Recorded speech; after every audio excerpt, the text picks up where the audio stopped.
As the prophet of esports, I rely on trustworthy and meaningful data every day.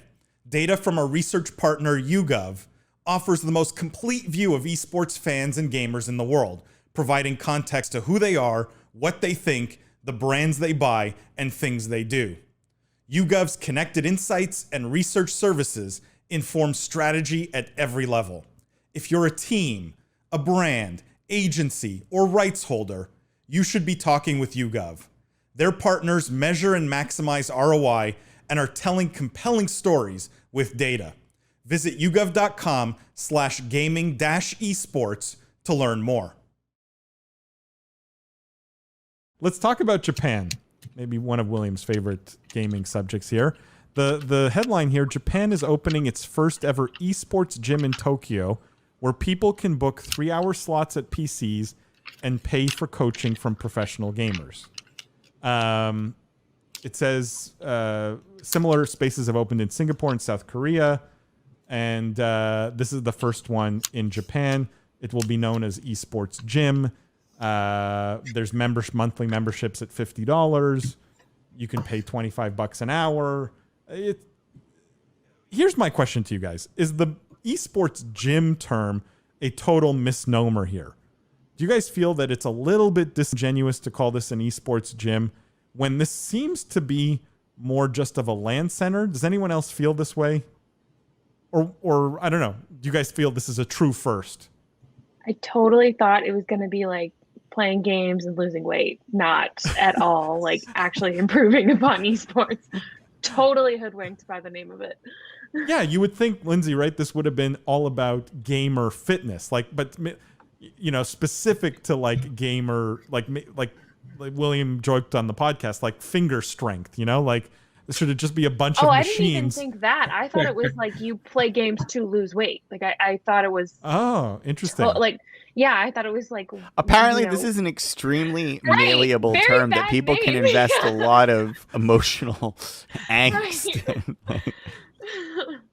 It's the fact that they're calling it esports gym. It's not. This is an esports gym. That is the name. Like maybe it's the translation or something, but like the terrible name. Like I don't know. Like other than the name. Gym. Cool. But it's just a LAN center, right? How is this different from a Helix or a, like there's coaching? Yeah. I guess seems less targeted at community and like social and tournaments and like way more of like you go there with your coach and you plug in and you like get better in the zone. I don't know. That's the perception I have, I guess. William, we've often talked on the podcast about Japan being a little bit behind on the esports curve. Is this, like... Yeah, does this move the needle for you at all, or no? I mean, I have massive concerns about Japan's adoption in esports. There are so many reasons why they should be such a powerhouse country, but they're not really a strong global factor. You don't really see there's a lot that needs to change domestically there, and this feels to me like a product for a more mature market. Right? Like a more mature, and the things that sort of work in Japan are like Monster Hunter cafes, right? Where people can like get together and have a coffee and play Monster Hunter, right? They tend to be more these sort of social post-work experiences, not like this. This feels to me a little mistargeted would be my opinion on it. I don't know. I mean, maybe I'm out of the loop. Maybe Japanese esports has come a long way since the last time I looked at the market more seriously, but I don't think so. And I think this is the sort of product that would make a lot more sense in like a Korea, but in a Japan, it feels early to me. That being said, Japan has a great history of, trying interesting things, right? Like they've innovated a lot of stuff in the space, and we've actually had a couple news announcements of sort of these, I hesitate to call them gimmicks, but kind of like, new spins on an old model in esports coming out in Japan over the last year on the podcast. So let's add this to the list and hope one of them works, because it would be great for Japan to be leading a big innovation in the space. Yeah, Carlito brings up, I think, a good point, which is I prefer the term Performance Institute, just like what the UFC has. I think that would have been a much more accurate name here, right? I think that at least it's much clearer what they're actually doing, because Lindsay, now that you've put this in my head, esports gym, like a place where you could go like play Beat Saber and lose weight, to me that's like esports gym. So nobody went to what the other thing I had thought, which was this was like a giant Pokemon collaboration with like the gym trainers, and that was like my biggest hope.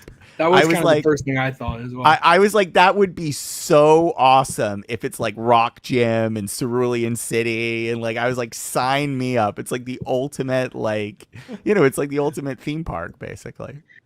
Let's just say the name. Let's try this on for size. Esports Dojo.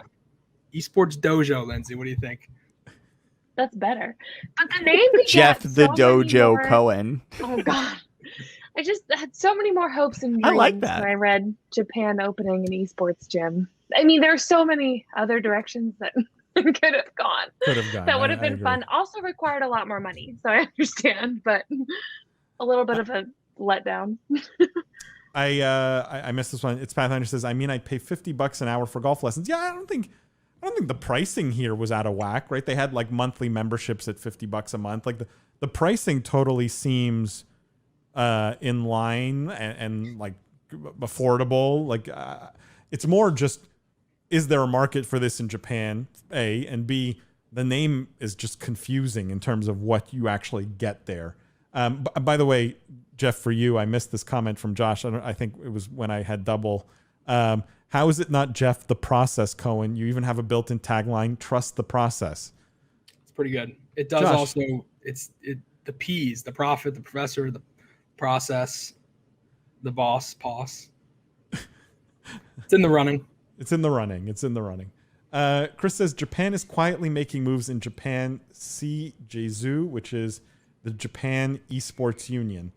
Yeah, I think, Chris, that we've seen like occasional news stories and efforts out of Japan, and there's, the government has committed to doing more there. I still think it holds true that they are behind countries, obviously behind countries like Korea, but in general have not welcomed esports with open arms in the same way as other countries in the region.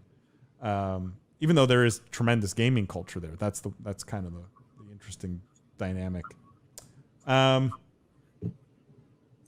Guys, let's move on. Would you pay for an esports gym, Lindsay? Would you buy a membership here? That might be the only way I get over my mortal fear of playing games that I'm bad at.